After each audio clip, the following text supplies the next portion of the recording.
faliana indray ry mpiara-mianatra ny Jesosy sekoly sabata no iaonanay menata sy anoloranay ny arahaba ho anao amin'ny toerana maro samihafa amin'ity lesona fahavalo ity.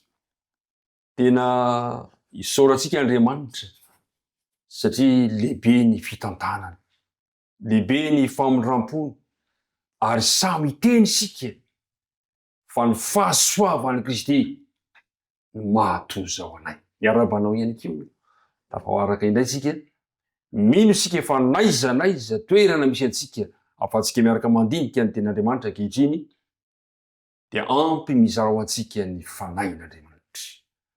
Milohan'ny rahantsika nefa dia andeha hoentsika ambavaka izao fanomboha fiarahana mandinika ny ten'Andriamanitra izao. Hiara hivavaka isika.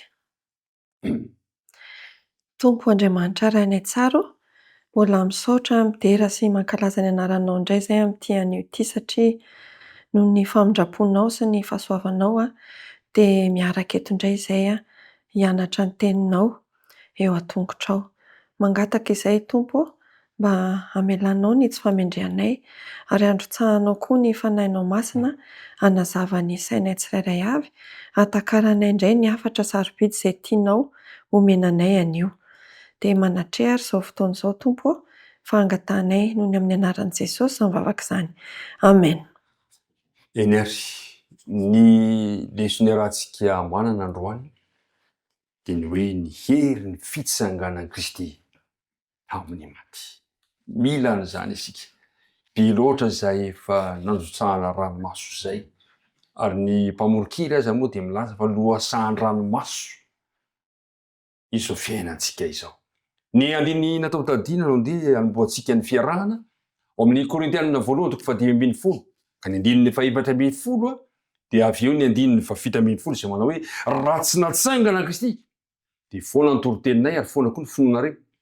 Ary raha tsy natsangana Kristy dia foana ny fononareo ary mbola ao anatin'ny fahotanareo ihany ianareo. Zava-dehibe izany mpiara-mianatra namana isany ity resaka fitsanganana amin'ny maty ity satria zavatra misy mahavariana fa tamin'ny andron'ny apôstôly Paoly dia mbola betsaka ireo izay nandà ny tsy fisiny izany. Mbola betsaka manao tsy misy izany fa ny zavatra fantatra dia maty ny olona dia lo dia miverina vovoka dia tsy hita intsony. Ary izay ny mahazava sarobidy izao fiarahantsika izao ary tombotsoa antsika ny miaraka mandinika izany roa hevitra lehibe izany ho zarentsika telo ny diniky fanaovantsika eto. Ny voalohany dia izay ny fanontaniana mipetraka hoe tena nisy marina ve ny fitsanganana amin'ny maty? Tena misy ve ary tena nitsangana tamin'ny maty koa ve Jesosy? Ny faharoa, inona ny fiantraikan'izany? Inona ny tombotsoa amin'ny fitsanganana amin'ny maty? Ary ny fahatelo farany dia hoe anahoana ny fomba fisehoana io fitsanganana amin'ny maty io. Ndeha hiditra avy hatrany amin'ny fizarana voalohany sika dia ny amin'ny hoe tena nitsangana tamin'ny maty koa ve Jesosy? Tena zava-nisy teo amin'ny tantara ny tany ity ve izany Jesosy nitsangana tamin'ny maty izany? Andeha namako avy hatrany no asaiko mba miaraka miresaka amintsika amin'ity androany ity. Ahoana ny amin'izay hoe fanaporofona tena nisy marina ve ny fitsanganan'i Jesosy tamin'ny maty satria ilay andinina tao tadina manko dia efa somary mametraka sady ny mamaly fanontaniana kanefa aleo ihany orodiniantsika ny mikasika ny amin'izay. Voalohany indrindra aloha izany dia i Paoly manokana dia tena nino an'ity fitsanganana maty ity satria izay raha teo ny filazantsara notoriny mihitsy ilay izy tamin'ireo Korintianina ary hitantsika fa ahoana ny amin'ireo hoe olona maro izay tsy nino ny fitsanganana amin'ny maty izany ankoatran'i Paoly dia izao voalazan'i Paoly ao amin'ny Korintianina 1:5 dia jerevantsika ny andininy 5. Na mialohan'izay kory ara ny eo amin'ny andininy 7. Vakitsika amin'ny anaran'i Jesosy hoe fa natolotro anareo ho isan'ny zavatra voalohany indrindra ilay noraisiko dia izao. Kristy maty noho ny fahotantsika araka ny soratra masina dia nalevina ary natsangana tamin'ny andro fahatelo araka ny soratra masina ary niseho tamin'ny Kefasy izy dia vao tamin'ny 12 lakoa. Rehefa afaka izany dia niseho tamin'ny rahalahy tsy omby 500 izy. Ny ankamaroany ireny dia mbola velona mandraka ankehitriny. Inona izany tia Paoly ambara amin'izany zavatra izany? Rehefa nanambara ny nahafatesan'i Jesosy sy ny nandevenana azy sy ny nitsanganany tamaty izy dia izao tsy olona iray no nafantatra an'izany. Indrindra n'ilay nisehoan'i Jesosy tao aoriana fitsanganana maty fa ankoatra ny Kefasy sy ny 12 dia mbola nisy olona tsy omby 500. Maro be izany izay nahita ny fitsanganan'i Jesosy tamaty nisehoan'i Jesosy. Ny tia Paoly ambara izany dia izao hoe mandehana ny tany io ary ireo izay mbola velona ka nahita an'izany toe-javatra izany. Ireo izany dia efa pirofo lehibe ahafantarana fa tena misy ny fitsanganana amin'ny maty Kristy mihitsy ny porofon'izany. I Paoly aloha izany izay fanazavana izay i Paoly dia mbola nanatrika an'ireo olona mbola natratra olona sasany velona nahita maso an'izay ary ny mpiara-mianatra namana zava-dehibe izany mahafantatra eto androany fa ilay filazantsara izay nitorian'i Paoly no iorinan'ny finoana ary le iorinan'le finoana hitondra azy ho any amin'ny famonjena mihitsy izany ity resaka ity. Izany hoe zava-dehibe loatra izany ny zavatra nitorian'i Paoly dia ahoana ary izany ny fomba tena ilazana mihitsy hoe ahatonga ny olona amin'izao androntsika izao raha izay tamin'ny andron'i Paoly mba ahatonga ny olona amin'izao fotoana izao hoe tena anaiky fa tena nisy mara izany teo amin'ny tantara. Tsika moa izany dia tahaka ny Tomasy. Tomasy ilay tsy nahita an'i Jesosy fa taraiky tany ananina tany dia nangataka pirofo izy tamin'i Jesosy hoe za tsy mino ozy izy raha tsy atehako eo amin'ny tanany mihitsy ny tanako ahitako hoe teto ilay namatsiana azy. Hitako mihitsy ny lany vony. Dia nahita tokoa Tomasy dia nino. Fa Jesosy niteny avy eo hoe sambatra ozy izy izay mino nefa tsy nahita. Izany hoe ho antsika izay tsy nahita ankehitriny izany dia ny azontsika atao dia ny mino. Ary ny finoantsika dia tsy avy amin'inona fa avy amin'ny toriteny, avy amin'ny tenin'Andriamanitra, avy amin'ny tenin'i Kristy. Ry mpiara-mianatra namana isany, ny voalohany indrindra izany tokony haresy lahatra antsika dia tena nisy ny fitsanganan'i Jesosy tamin'ny maty. Ny mpandinika rehetra dia samy resy lahatra ny amin'izany. Ny mpandinika soratra masina isan-karazany dia samy manaiky amin'izany. Ary tia hitarika an'izay koa amin'ity androany ity. Zay ilay voalaza an'ity hoe nalevona Kristy araka ny soratra masina. Isika rehetrarehetra dia manaiky fa ny soratra masina no fanambarana marina ny momba an'Andriamanitra. Ka tsisy fisalasalana izany amintsika tsirairay avy fa tena natsangana Jesosy ary izay raha teo averiko ny manty izay ny tena votoatony misy eo amin'ny Paoly. Zaho izy minisy za tsy ahafantatra zavatra eo aminareo afa-tsy Kristy indrindra. Izy voaomby sy natsangana tamin'ny maty. Ery mpiara-midinika namana andeha rentsika mba ho vavolombelona izany amin'ny tantara ankehitriny. Tsy nanatry maso sika raha voalaza teo fa mino an'izany ka andeha tsika no ho vavolombelona izany ao an-taranaka ho avy ny fisian'izany. Fa ny fanontaniana manaraka dia izao hiditra fizarana faharoa avy hatrany tsika tena hoe inona re ny vokatra izany? Ny fitsanganana Jesosy tamin'ny maty izany satria tena milaza mantsy ny tarantarantsika fa hoe ny fandavantsika ny tsy fanekentsika ny fitsanganana Kristy tamin'ny maty dia tena fandavana mihitsy ny tenin'Andriamanitra aloha voalohany. Dia fandavantsika mihitsy any Kristy izany hoe tsy ekentsika ho tompo sy famonjy antsika Kristy. Fa mifamanohitra amin'izany ny fanekentsika sy ny finoako an'izay fitsanganana tena maty izay dia manaiky azy izany fa izy no tompoko sy mpamonjy ny tena fanontaniana apetratsika izany hanamaliantsika an'izay fanontaniana izay dia hoe inona ny vokatra ilay tsy finoana n'ilay fitsanganana maty izany. Ireo mpanompo sambo fahiny tokoa manko dia tsy nino an'ity fitsanganana maty ity izy ary ny tontolo Grika iray manontolo mihitsy aza dia ny finoan'izy ireo dia hoe misaraka ilay vatana sy fanahy rehefa maty ny olona. Lazaina fa manidina any amin'ny toerana izay heverina hoe andehanany ihany ilay fanahy. Dia somary entitra Paoly izany tamin'ny namaly an'izay tsy finoan'ny olo izay teo anatrehan'izay tsy finoan'ny olo izay zao no teneniny ao amin'ny 7:12 ao amin'ilay Korintiana 1:5-10 teo ihany hoe raha tsy misy ny fitsanganana amin'ny maty na dia Kristy aza dia tsy natsangana, ary raha tsy natsangana Kristy dia foana ny toro-teninay ary foana koa ny finoanareo. Izany hoe tsy ilaina akory ilay toro-teny, tsy ilaina akory tsika ianao izay mampianatra izao raha toa ka tsy nisy ilay fitsanganana maty. Manaraka, ary dia hita ho vavolombelona mandaingany amin'Andriamanitra izay satria efa nilaza fa Andriamanitra no nanangana ny Kristy. Nefa raha tsy hatsangana ny maty dia tsy mba natsangana izy. Fa raha tsy hatsangana ny maty na dia Kristy koa aza dia tsy natsangana. Ary raha tsy natsangana Kristy dia foana ny finoanareo ary mbola ao amin'ny fahotanareo ihany ianareo. Dia very koa izay efa nodimandry ao amin'ny Kristy. Hatreo aloha izany dia hitantsika fa hoe manjary lasa tsy misy dikany intsony ny fiainantsika eto raha toa ka tsy misy izany fitsanganana maty izany. Dia tany saina daholo ilay zavatra mitranga foana finoana, foana torotey, lasa vavolombelona mandainga izahay, ny maty amin'ny tompo tsy ho velona intsony. Dia ao anaty koa moa izany raha ohatra ka hoe eto ihany ny fiainantsika fa rehefa maty tsika dia tapitra hatreo. Izay ilay lazain'ny Paoly eo amin'ny 9:7. Izay ilay izy hozy izy hoe raha amin'izao fiainana izao ihany no anatenantsika ny Kristy dia mahantra indrindra noho ny olona rehetra isika satria izany izao tsy manana fanantenana isika fa dia hoe tapitra hatreo. Tsy misy dikany intsony na ny fitsipika apetratsika, ny lalàna apetratsika ny amin'ny hoe tsara sy ny ratsy ary satria mitovy ihany izany ny tsara fanahy sy ny ratsy fanahy, samy ho faty ihany. Ary izay mihitsy mahatonga ny olona sasany mieritreritra hoe atao ihany ny adalàna hozy izy tsy maninona satria samy ho faty ihany.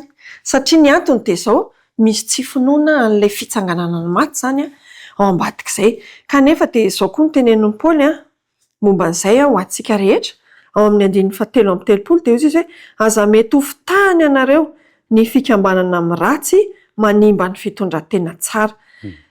Dia izay izany ilay mahazava-dehibe ny finoantsika an'ity fitsanganana ny maty ity rehefa manantena an'izay tsika izay maty ao amin'ny tompo manko no handalo an'izany fitsanganana ny maty izany. Ka rehefa tsy ao amin'ny tompo izany dia izay ilay hoe aza mety ho fitahana fa ny fikambanana amin'ny ratsy manimba ny fitondran-tena tsara aza manota fa ny sasany tsy manana ny fahalalana an'Andriamanitra ny ampamenatra anareo ny ilazako. Fa ny sasany hozy izy tsy manana ny fahalalana an'Andriamanitra. Izany hoe mila mahafantatra ny famarinana isika. Ny mahafinaritra ry mpiara-mianatra namana isany dia izao. Zava-dehibe izany ilay hoe nitsainga tamin'ny maty Jesosy. Eo amin'ny 7:10 mas dia izao no lazainy. Ary raha tsy natsangana Kristy, raha tsy natsangana, izany hoe fananina izany Kristy, nitsangana izy. Ny dikany hoe nitsangana Kristy ry mpiara-mianatra namana, velona Jesosy. Eo amin'ny tontolo fivavahana rehetra dia ny Andriamanitra ny Kristianina irery ihany no maty fa velona indray. Tsika ety izany dia tiako ny hampahery antsika tsirairay avy fa velona ny mpamonjy anao. Ny Andriamanitra ny Kristianina tsy nahatana azy ny fasina. Izay ny mahafinaritra, izay ny tena zava-dehibe amin'ny itsanganana ny Kristy tamin'ny maty. Tsy tafajanona ato amin'ny fasana ny Andriamanitra Kristianina fa velona ny mpamonjy antsika. Ary ny fahaveloma ny fitsanganana Kristy tamin'ny maty dia antoka ao antsika. Zay ilay fanontaniana Petraka manaraka hoe inona re no antoka ny amin'ny fitsanganana ny amin'ny maty? Dia izay efa nivaliako sady moa Kristy no santatra. Ahoana izay hoe Kristy no santatra izay mba ahafahantsika mifampahery amin'ny alalan'izao lesona izao. Averiko ny mandeha izany fa nitsangana Kristy. Raha tsy natsangana Kristy dia foana avokoa ny fivavahana kristianina rehetra. Ary raha toa ka tsy natsangana Kristy dia na izaho sy ianao aza dia vavolombelona mandainga eny atrian'ny tontolo mandritrantsika. Inona no antoka? Ny antoka moa izany dia tsy iza fa Kristy. Kristy izany no efa natsangana. Ary i Kristy moa izany ao amin'ity tenin'Andriamanitra ity sy teo amin'ny fiainany manontolo dia ohatra ho antsika mandrakariva izy. Nanomboka hatramin'ny fahazazana ka hatramin'ny fahalehibiazana tamin'ny fotoana rehetra ny ainany dia ohatra ho antsika i Kristy. Ka raha natsangana tamin'ny maty izy, izay mino azy izany dia mazava loatra fa hitsangana maty ihany koa. Izay izany no antoka ao antsika, satria nitsangana tamin'ny maty Kristy dia inoana koa fa hitsangana maty koa isika izay ao amin'ny Kristy. Misy teny hovakiantsika kely ao amin'ny Romanina 9:7 ka hatramin'ny 5. Vakiantsika amin'ny anaran'i Jesosy manao hoe tsy fantatrareo va fa na iza no efa natao batisa ho amin'ny Kristy Jesosy dia natao batisa ho amin'ny fahafatesany, koa niara-na levina tamin'ny batisa ho amin'ny fahafatesana isika mba ho tahaka ny nananganana ny Kristy tamin'ny maty, tamin'ny voninahitry ny iray no andehanantsika kosa amin'ny fiainam-baovao. 5. Fa raha nampiraisina tamin'ny endriky ny fahafatesana isika dia ho tahaka izany koa amin'ny fitsanganany. Eto izany dia manjary misy heviny ny anaovana batisa antsika. Ao amin'ny Korintiana 1:5-7-20 mantsy dia misy an'izao teny izao napetraka Paoly hoe fa raha tsy izany ozy izy mantsy an'ilay fitsanganana maty izany, raha tsy mino izany anao ahoana indray ary izay atao batisa ny amin'ny maty.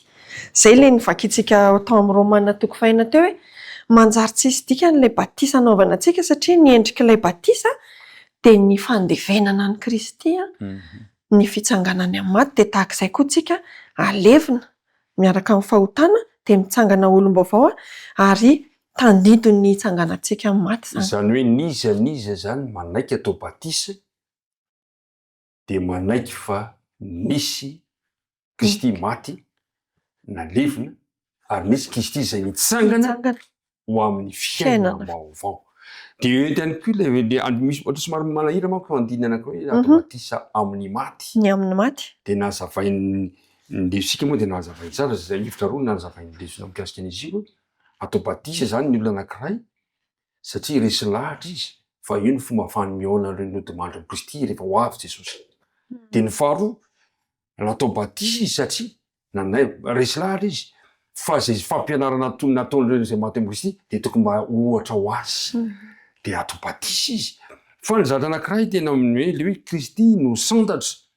Satria zavatra nisy mantsy ao amin'ny andininy Korintiana 1:10 ka ny andininy 2 dia ozy nefa tsy izany fa efa natsangana tamin'ny maty tokoa Kristy ho santatra izay fanodimandry. Ary satria ny olona iray no nisy ny fahafatesana dia olona iray kosa no nisy ny fitsanganana amin'ny maty. I Adama zany tsy naneo ny voninahitr'Andriamanitra. I Adama tsy nilefitra teo amin'ny sitrapon'Andriamanitra dia navotany Kristy ilay Adama faharoa. Zay zavatra izay. Zany hoe navotany Kristy ilay Adama faharoa ilay zavatra tsy nety nataon'ilay Adama voalohany. Kristy no santatra ho antsika tsirairay avy. Ry mpiara-mianatra namana isany tena zava-misy ny fitsanganana amin'ny maty. Antoka lehibe ho antsika Jesosy fa andeha hiditra lalindalana kely indray antsika anahoana ny fisehoan'izany fitsanganana amin'ny maty izany satria be dia be ny fampianarana amin'izao fotoana izao. Rehefa maty ny olona dia lasa misy afa-miakatra any an-danitra, ny fanahy efa mandehandeha ihany. Rehefa misy ilay fampianarana manao hoe rehefa maty ny olona tsy fanahy zany hitsangana zany fa tsy vatana tahaka izao. Andeha re azavaina inona no lazain'ny soratra masina mikasika ny amin'ity fitsanganana amin'ny maty ity mba hatonga antsika araka ny voalaza amin'ny 7:30 aza mety ho fitahina ianareo. Sody mantsy dia voafitaka isika anahoana ny amin'io fitsanganana amin'ny maty io. Fanontaniana voalohany zay dia ny fanontaniana faharoa rovina ilay fitsanganana amin'ny maty satria zay koa nefa etaetan'ny olona rehetrarehetra rovina zany rovina izy ity.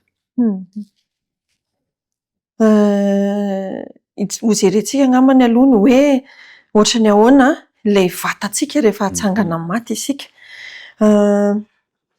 Misy fanoharana ataon'ny Paoly mankony momba n'izay vatana hatsangana amin'ny maty izay. Dia ny hojerentsika ao amin'ilay Korintiana 1:5-10 teo ihany ao amin'ny andininy 7-30 hatrany amin'ny 7-30 mihitsy hozy izy hoe ary izay afafinao dia tsy ny tenanay tsy dia ny tenany izay ho avy no afafinao fa ny fotsiny ihany na voambary na voafa fa Andriamanitra manome azy tena araka izay sitraky ny fony ary ny vony rehefa ny vony rehetra dia samy omeny ny tenany avy. Izany hoe noharin'ny Paoly tamin'ny voafafy ilay resaka fitsanganana maty.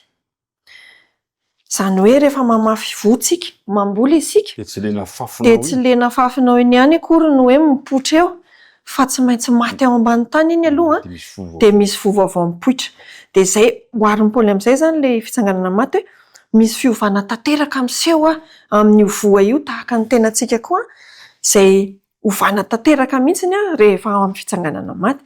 Manao fanoharana ihany koa izy amin'ny hoe nofo.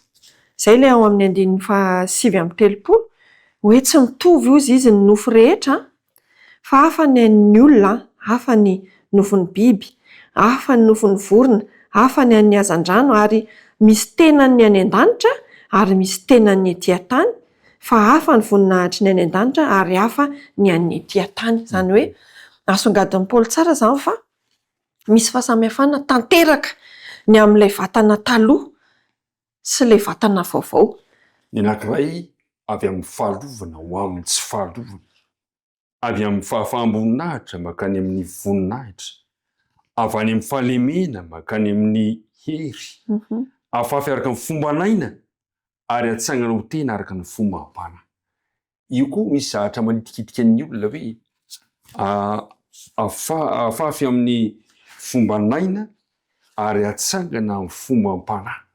Mazava nefa ny zahatra lazahan'ny Paoly mikasika an'izy io ary eo amin'ny andininy 10 dia mbola misy teny mafimafy kokoa lazain'ny Paoly. Izao no lazaiko rahalahy, ny nofa mandra tsy mahazo mandova ny fanjakan'Andriamanitra ary ny fahalovana tsy mahazo mandova ny tsy fahalovana. Inona no tiana resahantsika ao anatin'izay atao zavatra izay? Ya, ilay nofo mandra resahana eto moa izany dia azontsika tsaina tsara angamba ny tenantsika ity izay mety simba, mety maratra, mety lo, mety maty. Io ilay tsy mahazo mandova. Ya, io ilay nofo mandra. Tenantsika ity tsy mahazo mandova izy io. Inona izany ny tsy maintsy manina aloha izany tsika, tsy maintsy maty tsy maintsy maty aloha isika. Zay vao Dia hovana tsy mety maty isika avy eo. Izay izany ilay hoe ny nofo mandra tsy mahazo mandova izay dia izao tsy maintsy hovana aloha isika. dia izay ilay fomba anaina. Tsy mety maty. Ity tenantsika ity zany ilay fomba anaina. Dia ilay fomba ampanahy zany dia hoe manjary lasa tsy mety maty intsony ilay tenantsika. Izay zany ilay fanovana goavana izay ho atao amintsika amin'ny fitsanganana. Ilesika moa dia milaza mihitsy ozy hoe tena fahagagana ataon'Andriamanitra ozy izay fitsanganana amin'ny maty izay. Tsy misy ezaka ataontsika olombelona fa tena asan'Andriamanitra mivantana ho famonjena sy ho famonjena anao izany. Ary izay no mahafinaritra eo amin'ny tenin'ny Paoly misy fiovanjavatra mahery vaika zany amin'ny fotoana io.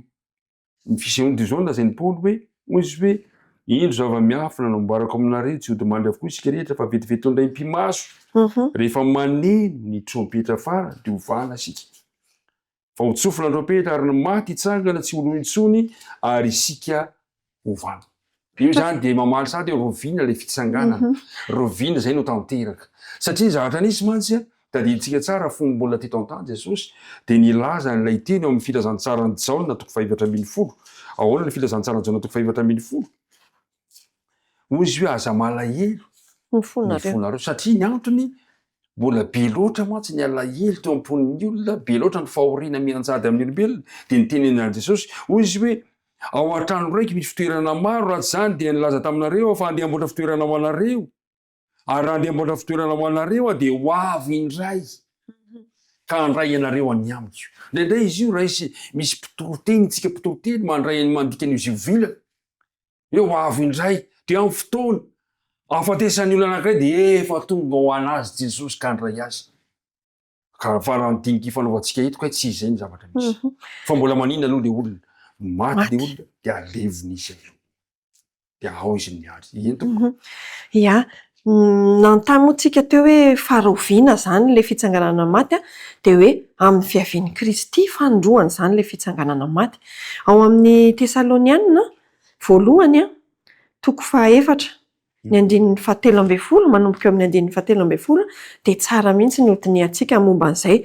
Izao ny voalaza hoe fa tsy tianay tsy ho fantatrareo raha lany amin'izay nodimandry mba tsy halelovanareo tahaka ny sasany izay tsy manana fanantenana. Fa raha enotsika fa efa maty Jesosy sady efa nitsangana indray, dia toy izany koa no hitondran'Andriamanitra izay efa nodimandry tao amin'i Jesosy hiaraka aminy. Fa izao no lazainay aminareo amin'ny tenin'ny Tompo. Isika izay velona ka mbola mitoetra mandra-piavin'ny Tompo, dia tsy mba hialoha izay efa nodimandry tsy akory, fa ny tenan'ny Tompo no hidina avy any an-danitra amin'ny fiantsoana sy ny feon'ny arikanjely ary ny trompetran'Andriamanitra ka izay maty ao amin'ny Kristy no hatsangana aloha. Ary rehefa afaka izany dia isika izay velona ka mbola mitoetra no akarina hiaraka aminy ho eny amin'ny rahona hitsenan'ny Tompo any amin'ny habakabaka dia ho any amin'ny Tompo mandrakariva isika. Koa dia mifampionoana ianareo amin'izany teny izany. Tena mazava ilay tenin'Andriamanitra hoe isy ilay fitsanganana maty amin'ny fiverenan'i Jesosy. Ia, ary ireo izay nodimandry ara no hitsangana voalohany aloha. Ireo izany no handalo an'ilay fiovana mahery vaika ny tenentsika teo, ilay ao anatin'ny iray mpimaso teo. Ary avy eo izay velona ka izay tratra velona amin'ny fiavian'i Jesosy Kristy izany ozy izy dia hovana ihany koa. Ary hiaraka hitsenan'ny Tompo eny amin'ny habakabaka isika. Misy mahaliana sady tsara ho fantatritsika ozy izy hoe ny tenan'ny Tompo no hidina avy any an-danitra. Izany hoe tena mihitsy izany no hidina avy any an-danitra. I Jesosy rehefa nitsangana tamin'ny maty, arak'ilay nolazaintsika hatramin'ny voalohany fa izy foana no ohatra ho antsika. Rehefa nitsangana tamin'ny maty i Kristy dia tao am-pasana ihany izy no nitsangana tamin'ny maty. Avy ao izy no hitan'i Maria.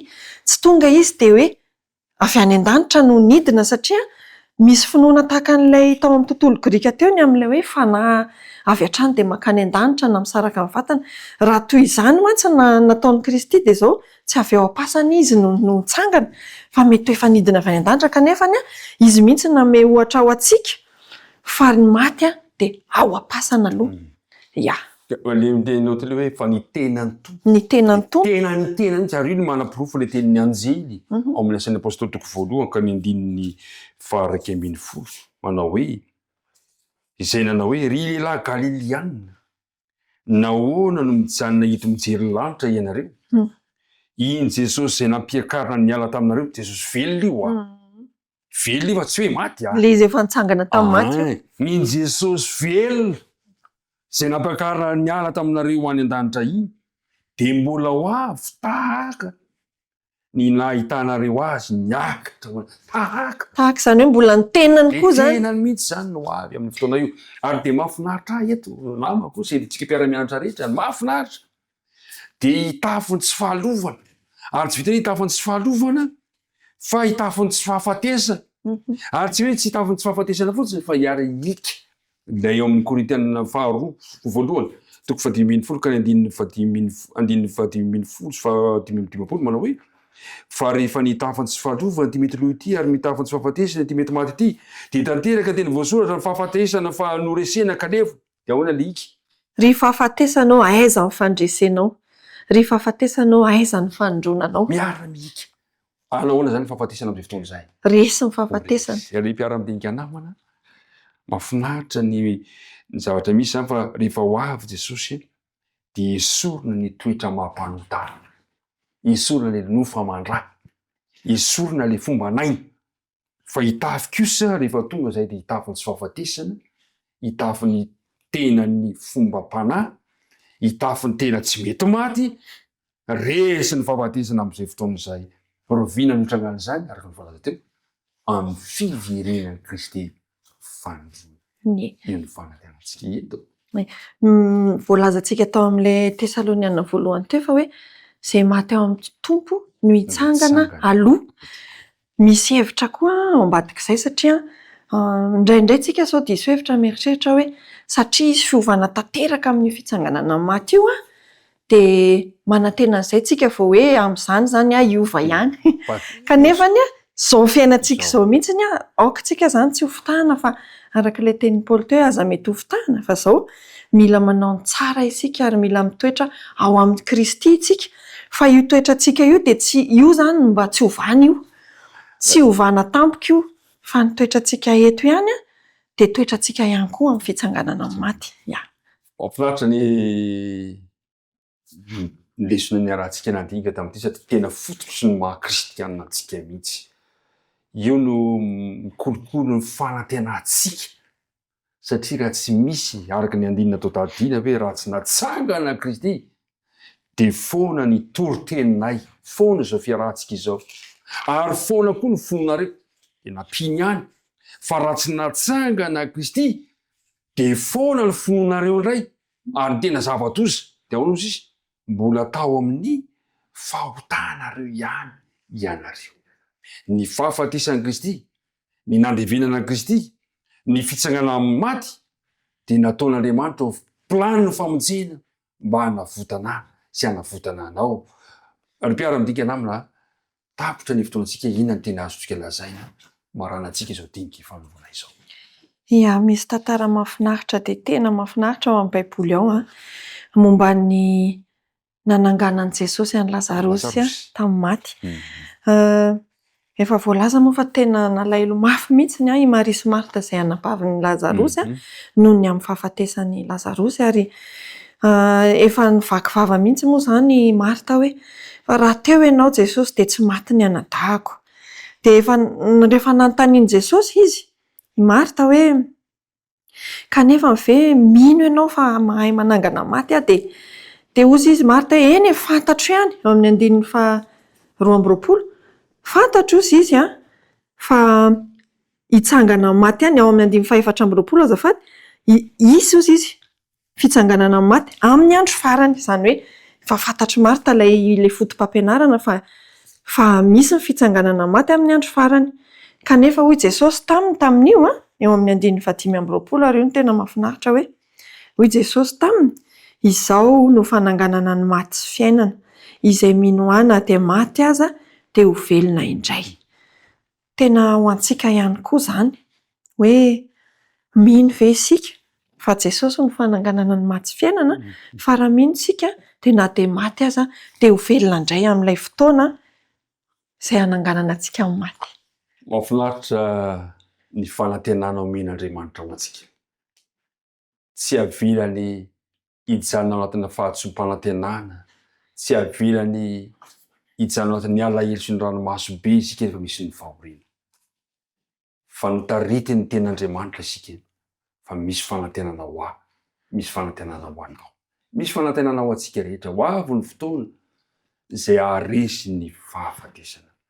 Misy teny mahafinaritra izay nambaran'ny lesitsika amin'ny pejy 120 ao. Eritrereto an'izao izy hoe manakipy ny masontsika isika rehefa maty, ary ny zavatra ho hitan'ny masontsika aorianan'izay dia ny fiavian'i Jesosy fahandroany.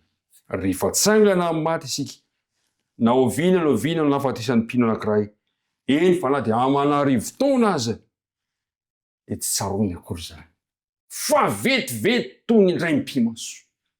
Fa ny zavatra anankiray nefa fampitandremana ho antsika rehetra dia izao.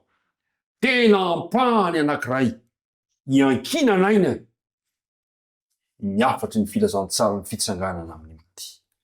Asa mba ho isan'izay tsy mino, andao mba hino, andao ikena ny ten'Andriamanitra satria velona sy mahery mantsy io tenin'Andriamanitra io. Andeha isika anaiky ino zany tenin'Andriamanitra zany. Dia misaotra anao tamin'ny fiarahana, raha sitrapon'Andriamanitra dia mbola eo isika amin'ny mpandaharam-potoana manaraka. Andeha ary hiaraka hivavaka isika. Ray malala any an-danitra, misaotra anao zahay fa novelobelominao indray ny fanantenana tsirairay avy, dia ny amin'ny fitsanganana amin'ny maty. Tehirizo am-ponay Tompo izany fanantenana izany, ka na dia atao hoe mandeha mamaky loha fahafatesana aza indray ny fiainana, indray atao misy zatra mahakivy hamoizana reny malala ireny, dia aoka ny lesona izay niarahana eny anatra teto mba samy toetra ty anatinay, satria ho avy ny fotoana hiaonana amin'izy ireny rehefa ho avy eny amin'ny raolanitra ianao.